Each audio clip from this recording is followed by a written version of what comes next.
మా latest videos కోసం మా ఈ తెలుగు న్యూస్ ఛానల్ సబ్స్క్రైబ్ చేసి గంట సింబల్ యాక్టివేట్ చేసుకోండి. 2024లో నవంబర్ 15 కార్తీక శుక్రవారం రోజున కార్తీక పౌర్ణమి రాబోతుంది. ఈ కార్తీక పౌర్ణమి రోజున విశేషంగా అందరూ కూడా 365 వత్తులను వెలిగిస్తారు. అలా వెలిగించడం వలన 365 రోజులు అనగా సంవత్సరమంతా కూడా దీపారాధన చేసిన ఫలితం వస్తుందని నమ్మకము. అయితే ఈ కార్తీక పౌర్ణమి రోజు ఆడవారు ఈ రంగు చీర కట్టుకొని 365 వత్తులను వెలిగిస్తే ఈశ్వరుడే ఐశ్వర్యాన్ని ఇస్తాడు. కార్తీక పౌర్ణమి రోజు ఆడవారు ఈ రంగు దుస్తులను ధరించటం వలన భర్తకు 100 ఏళ్ల ఆయుష్ వస్తుంది. దీర్ఘ సుమంగళి యోగం కూడా సిద్ధిస్తుంది. ధనానికి అస్సలు లోటు అనేదే రాదు. శివపార్వతుల అనుగ్రహంతో పట్టిందల్లా బంగారం అవుతుంది. విపరీత ధనలాభం కలుగుతుంది. మరి కార్తీక పౌర్ణమి రోజున ఆడవారు ఏ రంగు చీరను కట్టుకొని 365 వత్తులను వెలిగించాలి అనే విషయాన్ని ఇప్పుడు మనం ఈ వీడియోలో వివరంగా తెలుసుకుందాము. ఫ్రెండ్స్, ఫస్ట్ అయితే ఈ వీడియోకి ఒక లైక్ కొట్టండి. అలాగే మా ఛానల్ని కూడా సబ్స్క్రైబ్ చేసుకుని మాకు సపోర్ట్ చేయండి. కార్తీక పౌర్ణమి హిందువులు జరుపుకునే పెద్ద పండుగ. ఈ పండుగ రోజు శివుడికి ప్రత్యేక అభిషేకాలు చేస్తారు. దేశవ్యాప్తంగా ఉన్న శివాలయాలు శివనామ స్మరణతో మారుమోగుతూ ఉంటాయి. ఈ పౌర్ణమి గురించి ప్రాచీన గ్రంథాలలో అనేక విధాలుగా అభివర్ణించారు. కార్తీక మాసంలో వచ్చే పౌర్ణమిను కార్తీక పౌర్ణమి అంటారు. ఈ కార్తీక పౌర్ణమి అనేది హరిహరాదులకు అత్యంత ప్రీతికరమైన రోజు. ఈ రోజు చేసే దీపారాధనకు విశేష ప్రాముఖ్యత ఉన్నది. శివ విష్ణు దేవాలయాలు రెండింట ఈ రోజు నిండుగా దీపాలు వెలిగిస్తారు. విష్ణు ఆలయాల్లో గోపురం మీద ధ్వజస్తంభం ఎదుట తులసి కోట దగ్గర దేవుడి సన్నిధిలోను ప్రమిదల్లోనూ ఉసిరికాయల మీద బియ్యపిండితో చేసిన ప్రమిదలలో ఇలా రకరకాలుగా దీపాలు వెలిగిస్తారు. ఈ దీపాలను చక్కగా కుంకుమ పూలతో అలంకరిస్తారు. ఈరోజు ఆరిపోతున్న దీపంలో నూనె పోసిన పుణ్యమే. అంతేకాదు ఈరోజు అరటి దున్నెల్లో కూడా దీపాలు వెలిగించి చెరువులలో నదులలో మొదలగు జల వనరులలో విడిచిపెడుతూ ఉంటారు. రోజున మహాశివుడికి నమక చమక మహాన్యాస ఏకాదశ రుద్రాభిషేకాలు చేయిస్తే ఆ భోలాశంకరుడు ప్రసన్నుడు అవుతాడని పురాణాలలో చెప్పబడి ఉంది. కార్తీక పౌర్ణమి నాడు ఉసిరికాయ దానం చేస్తే దారిద్ర్యం నశించిపోతుంది. కార్తీక పూర్ణిమ రోజున పరమశివుడు త్రిపురాసురుడు అనే ఒక రాక్షసుని సంహరించినట్లుగా మనకు పురాణాల ప్రకారం చెప్పబడింది. అందుకే దీనికి త్రిపుర పౌర్ణమి అనే పేరు కూడా వచ్చింది. ఒకనాడు గృత్సమధుడు అనే ఒక ముని ఏకాగ్రతతో వినాయకుణ్ణి జపమునందు మునిగి ఉండగా అతనికి పర్వతములు సైతము అదిరిపడేంత పెద్ద ధ్వనితో ఒక తుమ్ము వచ్చినది. ఆ తుమ్ములో నుంచి ఒక బాలుడు పుట్టాడు. ఆ బాలుడు ముని ముందు నిలబడ్డాడు. ఆ బాలుని చూసిన ముని శ్రేష్ఠుడు, బాలకా నీవు ఎవరు అని అడుగగా ఆ బాలకుడు, నీ తుమ్ములో జన్మించినాను కనుక నీవే నాకు తల్లివి తండ్రివి, నేను ఎవరినో నీకే తెలియాలి అని జవాబు చెప్తాడు. ఆ బాలకుని మాటలకు ఆశ్చర్యపడిన ముని అతని శక్తియుక్తులకు సంతసించి గణపతి మంత్రమును ఉపదేశించెను. ఈ గణపతి మంత్రమును ఆ బాలుడు 5000 సంవత్సరములు జపించెను.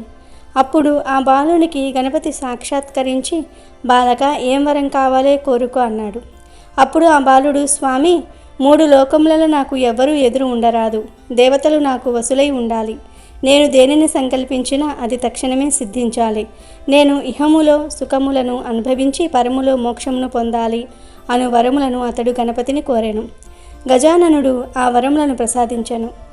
గమనము గల 3 పురములను బంగారముతో వెండితో ఇనుముతో నిర్మించి అతనికి ఇచ్చి, ఈ పురములు ఒక శంకరుని చేత తప్ప ఎవ్వరి చేతను ఛేదింపబడవు. 3 పురములకు అధిపతివి గనుక నీకు త్రిపురాసురుడు అను ఖ్యాతి లభించును.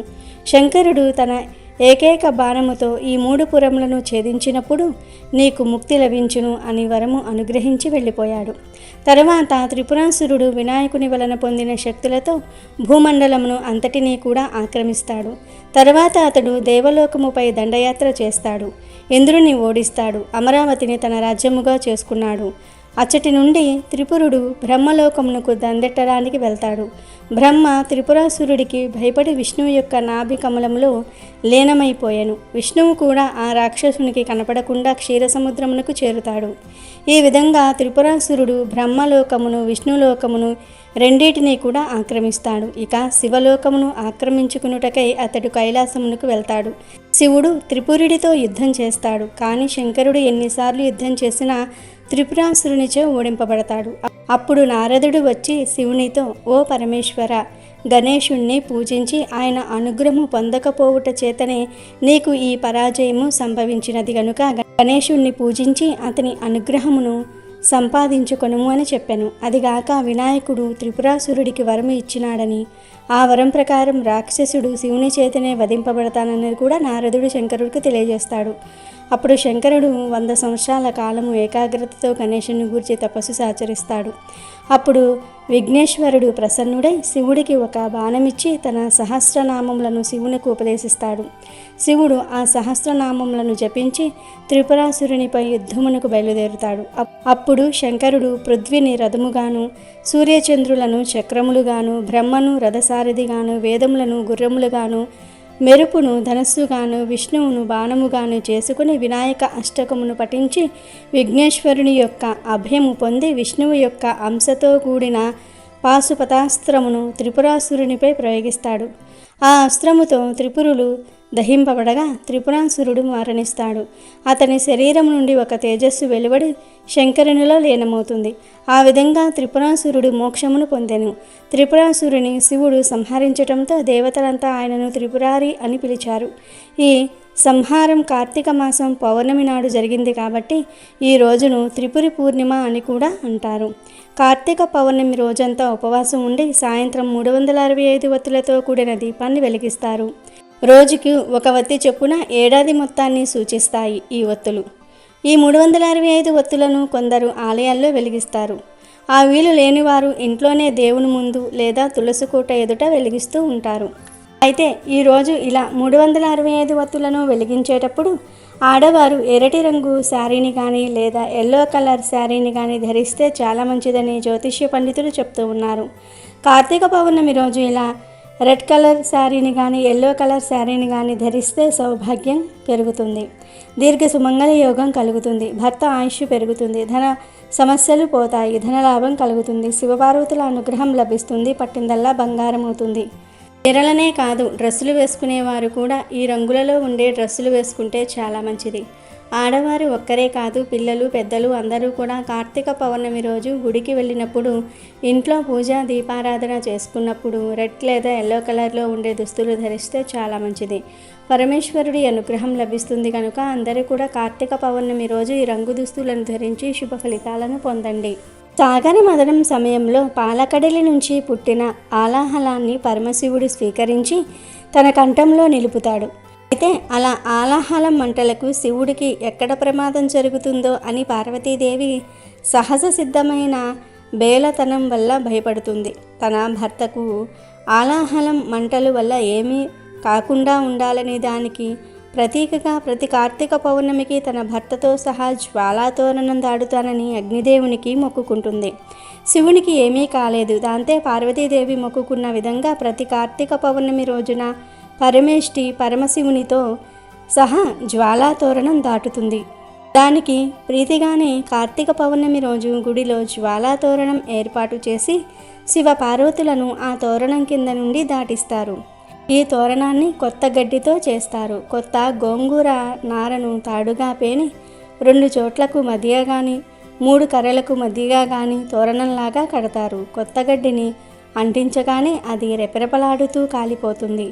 ఆ మంట ఆరేలోగా స్వామివారిని 3 సార్లు తోరణం కిందుగా తీసుకువెళ్తారు. భక్తులు ఈ జ్వాలా తోరణం కిందగా వెళ్తే నరక బాధలు తప్పుతాయని నమ్మకము. అలాంటి వారి కోసం కైలాస ద్వారం తెరుచుకుని ఉంటుందని చెప్తూ ఉంటారు. అలాగే తోరణం మండగా మిగిలిన గడ్డిని రైతులు ధాన్యం గాదెల్లో వేస్తారు. పశువులకు తినిపిస్తూ ఉంటారు. దీనివల్ల పాడి పంటలు సమృద్ధిగా లభిస్తాయని నమ్ముతూ ఉంటారు. గడ్డి మండగా మిగిలిన నుసిని బొట్టులా పెట్టుకుంటూ ఉంటారు. ఆ బొట్టు వల్ల నరదృష్టి భూత ప్రేతాత్మల పీడ ఉండదని నమ్మకము. ఇది అంతా కూడా పెద్దలు చెప్పిందే. దీనిలో తర్కానికి చోటు లేదు. పాటిస్తే వచ్చే నష్టమూ లేదు. కానీ తోరణం దాటేటప్పుడు మెలకువగా లేకపోతే అగ్ని ప్రమాదాలు జరగవచ్చు. ఎందుకంటే గడ్డి మండుతూ రాలుతూ ఉంటుంది. స్వామి అమ్మవార్లను కూడా చాలా వేగంగా తోరణం కిందుగా తిప్పుతూ ఉంటారు.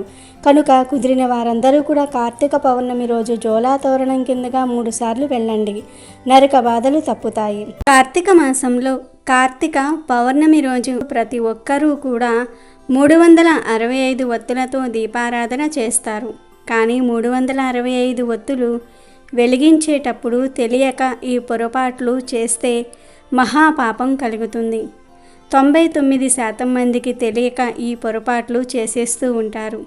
ఈ పొరపాట్లు చేయకుండా 365 ఒత్తులను వెలిగిస్తే సంపూర్ణ ఫలితాలను పొందుతారు. అలా కాకుండా పొరపాట్లు చేస్తే ఎలాంటి ఫలితం రాదు. మరి 365 ఒత్తుల దీపాలను ఎలా వెలిగించుకోవాలి?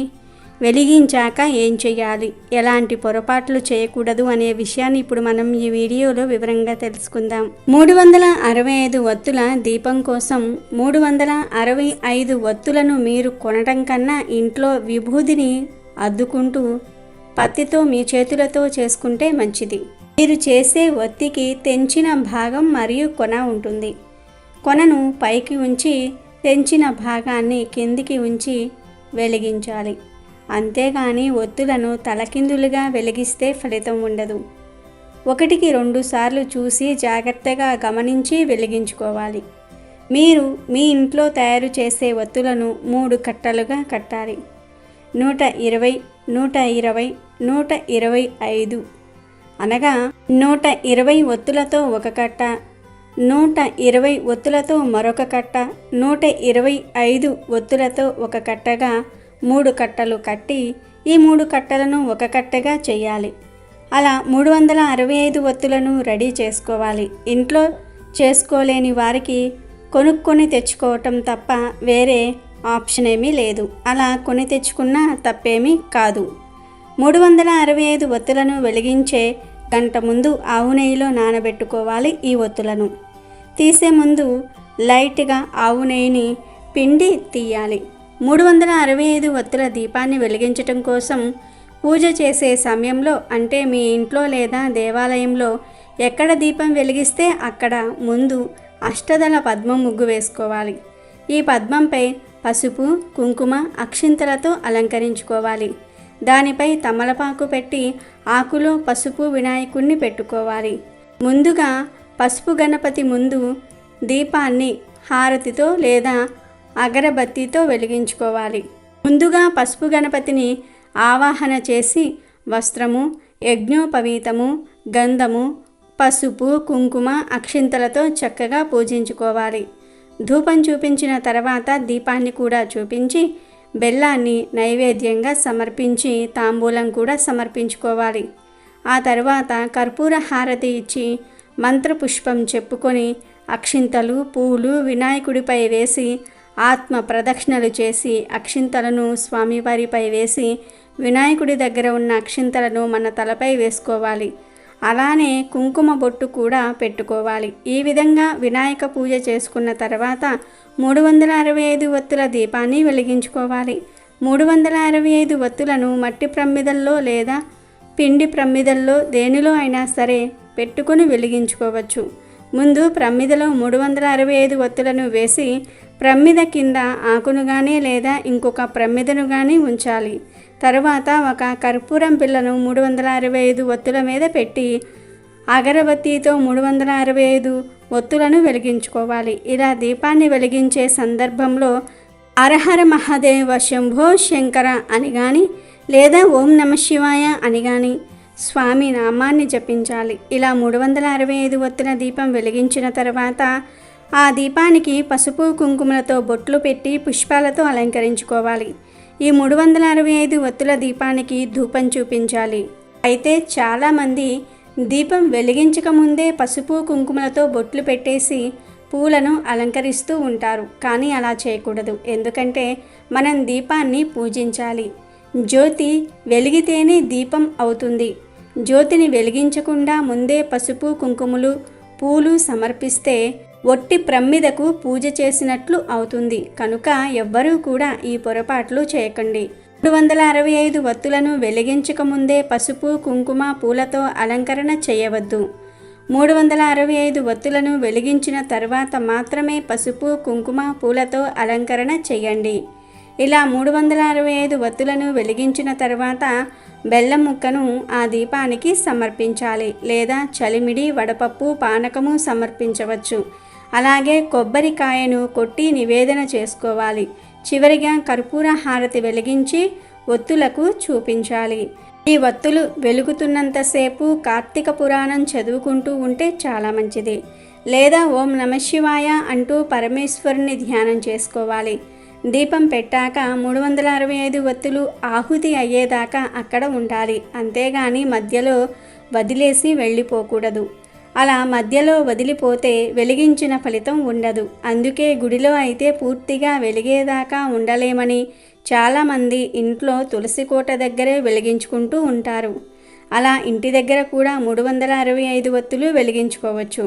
365 ఒత్తులు ఆహుతి అయ్యాక భస్మంపై నీళ్లు చల్లి ఆ బూడిదను తీసుకుని వెళ్ళి ఏదో ఒక మొక్క మొదట్లో వేయాలి. లేదా నీటిలో కలిపి ఆ నీటిని ఏదైనా ఒక చెట్టు మొదట్లో పొయ్యాలి. ఆ తర్వాత దీపం వెలిగించిన దగ్గర నీటితో శుభ్రం చేసుకోవాలి. ప్రమ్మిదలను, మిగిలిపోయిన అగరవత్తుల పుల్లలను, ఇంకా మిగిలిన వేస్ట్నంతా కూడా తీసుకుని వెళ్ళి డస్ట్బిన్లో పడవేయాలి. అంతేగాని అక్కడే ఆ వేస్ట్నంతా కూడా వదిలివేయకూడదు. అలాగే అక్కడ పొరపాటున కూడా నూనె, నెయ్యి లాంటివి ఒలికితే అక్కడ కూడా శుభ్రం చేయండి. లేదంటే వేరే వారు జారి పడిపోయే ప్రమాదం కూడా ఉంటుంది. ఇలా చేశాక తిరిగి ఇంటికి రండి. అంతేగాని 365 ఒత్తులు ఆహుతి అయ్యాక అలా అక్కడే వదిలేసి వచ్చేస్తే పూర్తి ఫలితం రాదు. ఈ పొరపాట్లు చేస్తే పుణ్యం పూర్తిగా దక్కదు. కాబట్టి ఈ పొరపాట్లు చేయకుండా 365 ఒత్తులు వెలిగించండి. చాలామంది 365 ఒత్తులు వెలిగించేసి దేవుడు దర్శనం చేసుకొని ఇంటికి వెళ్ళిపోతూ ఉంటారు. వాటిని అక్కడే వదిలేస్తూ ఉంటారు. అవి వెలుగుతున్నాయో మధ్యలో కొండెక్కినాయో కూడా తెలియదు. వాటిని వెలిగించేస్తే పని అయిపోయింది అనుకుంటారు. పొరపాటున కూడా ఇలా చేయకండి. అవి ఆహుతి అయ్యేంతవరకు అక్కడే ఉండి అక్కడ శుభ్రం చేసి ఇంటికి వెళ్ళాలి. ఇదే పద్ధతి. ఒక విషయం ఏమిటి అంటే 365 ఒత్తులు వెలిగించేటప్పుడు ఆడవారు తప్పనిసరిగా చేతికి గాజులు వేసుకోవాలి. మట్టి గాజులు, బంగారు గాజులు, ఇలా ఏవో ఒక గాజులు వేసుకొని మాత్రమే 365 ఒత్తులను వెలిగించాలి. మొండి చేతులతో వెలిగించకూడదు. అలా మొండి చేతులతో దీపం పెడితే మహాపాపం చుట్టుకుంటుంది. అలాగే మీరు గుడికి 365 ఒత్తులు వెలిగించడానికి వెళ్ళినప్పుడు అక్కడ కొండెక్కుతున్న దీపాలు కనిపిస్తే ఆ దీపాలలో నూనె పొయ్యండి. అలా చేసినా మీకు దీపారాధన చేసిన ఫలితం వచ్చేస్తుంది. ఇంకొంతమంది గుడికి వెళ్ళినప్పుడు అక్కడ దీపం పెట్టడానికి ప్లేస్ లేదని వేరే వారు పెట్టిన దీపాలను పక్కకు తోసేసి కొత్త దీపం పెడుతూ ఉంటారు. కానీ దయచేసి అలా చేయవద్దు. ఉన్న దీపాన్ని ఆర్పేసి మీరు ఇంకొక దీపం పెడితే దాని వలన మీకు పుణ్యం రాకపోగా పాపం చుట్టుకుంటుంది. అలాగే పీరియడ్స్లో ఉన్నవారు 365 ఒత్తులు వెలిగించకూడదు. దీని గురించి ప్రత్యేకంగా చెప్పనవసరం లేదు.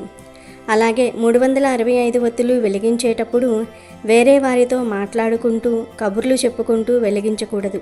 శాంతంగా ఓం నమఃశివాయ అని అనుకుంటూ కానీ, హరహర మహాదేవ శంభో శంకర అని అనుకుంటూ కానీ వెలిగించుకోవాలి.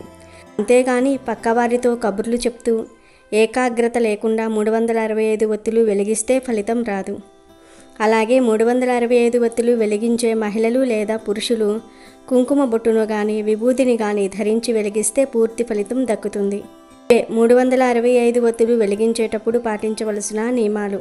ఈ విధంగా 365 ఒత్తులను కార్తీక మాసంలో సోమవారాలు, ఏకాదశి, పౌర్ణమి రోజు, అమావాస్య రోజు కూడా వెలిగించుకోవచ్చు. ఎవరు వీలుని బట్టి వారు వెసులుబాటును బట్టి వారు ఈ పద్ధతిలో వెలిగించుకోవచ్చు. ఎలాంటి పొరపాట్లు చేయకుండా ఈ 365 ఒత్తులను వెలిగించుకుంటే మీరు 365 రోజులు అంటే సంవత్సరమంతా కూడా దీపాన్ని వెలిగించిన ఫలితాన్ని పొందుతారు.